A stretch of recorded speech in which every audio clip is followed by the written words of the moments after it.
संविधान बदलने के बयान पर देश भर में हंगामा। डीके शिव कुमार के बयान पर संसद सड़क तक घमासान। बीजेपी ने मांगा इस्तीफा। कांग्रेस ने किया पलटवार। संविधान, मुस्लिम आरक्षण और सरकारी ठेके। कर्नाटक के उप मुख्यमंत्री के बयान पर गरमाई राजनीति। संसद में बवाल। बीजेपी हमलाबार, कांग्रेस का पलटवार, सड़कों पर विरोध प्रदर्शन। डीके शिव कुमार बोले, बयान को तोड़ मरोड़ कर पेश किया। बीजेपी बोली, संविधान बदलने की बात करने वाले पद पर नहीं रह सकते। कांग्रेस ने बीजेपी के खिलाफ दिया विशेष अधिकार हनन का नोटिस। खड़गे बोले, संविधान बचाने के लिए लड़ी लड़ाई। कर्नाटक के सरकारी ठेकों में मुस्लिम समेत अल्पसंख्यकों को 4% आरक्षण का मुद्दा गरमाया। बीजेपी का आरोप, धार्मिक आधार पर समाज को बांटने की साजिश। कांग्रेस का जवाब, सभी वर्गों को आगे बढ़ाना जरूरी। पूरा मामला क्या कहा डीके शिव कुमार ने और क्यों हुआ बवाल। कर्नाटक के उप मुख्यमंत्री और कांग्रेस नेता डीके शिव कुमार के एक बयान ने देश भर में राजनीतिक तूफान खड़ा कर दिया है। एक निजी चैनल के कार्यक्रम में जब उनसे कर्नाटक सरकार के अल्पसंख्यकों को सरकारी ठेकों में 4% आरक्षण देने के फैसले पर सवाल किया गया तो उन्होंने कहा, हाँ मैं सहमत हूँ, देखते हैं कोर्ट क्या कहता है। हमने एक शुरुआत की है, मुझे पता है कि लोग कोर्ट जाएंगे, हमें अच्छे दिनों का इंतजार करना चाहिए। अच्छे दिन आएंगे, बहुत सारे बदलाव हो रहे हैं, संविधान बदल रहा है, ऐसे फैसले भी आ रहे हैं जो संविधान को भी बदल देंगे। बस इसी बयान के बाद बवाल मच गया। बीजेपी ने खोला मोर्चा।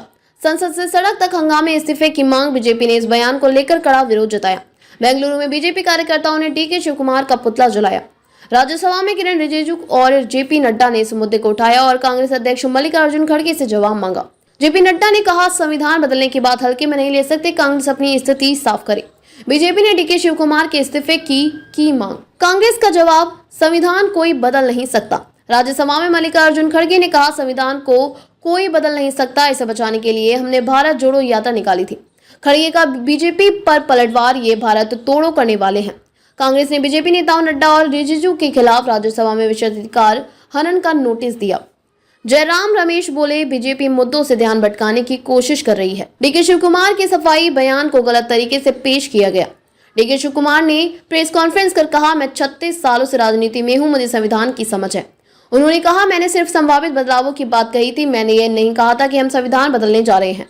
उन्होंने बीजेपी पर आरोप लगाते हुए कहा, मेरे बयानों को तोड़ मरोड़ कर पेश किया जा रहा है। कर्नाटक में 4% मुस्लिम आरक्षण का मुद्दा, क्या कह रही है बीजेपी और कांग्रेस, विधेयक क्या कहता है। हाल ही में कर्नाटक विधानसभा में सरकारी ठेकों में अल्पसंख्यकों को 4% आरक्षण देने का विधेयक पारित हुआ है। इसमें मुसलमान, ईसाई, जैन और सिख समुदायों को आरक्षण देने का प्रावधान है। पहले से ही अनुसूचित जाति, जनजाति और अन्य पिछड़े वर्गों को आरक्षण दिया जा रहा है। बीजेपी का विरोध, ध्रुवीकरण की साजिश। बीजेपी विधायकों ने इस विधेयक को समाज को बांटने वाला बताया। बीजेपी का आरोप, धार्मिक आधार पर आरक्षण असंवैधानिक है। राज्यसभा में बीजेपी नेताओं ने मांग की कि सरकार इस विधेयक को वापस ले। कांग्रेस का समर्थन, कमजोर वर्गों का उत्थान जरूरी। कांग्रेस का कहना है कि सभी समाजों को आर्थिक रूप से मजबूत बनाने की जरूरत। डीके शिव कुमार ने कहा, आजादी के बाद से ही कमजोर वर्गों को आरक्षण देने की व्यवस्था है, ये कोई नई बात नहीं है। निष्कर्ष, क्या यह विवाद और गहरा होगा।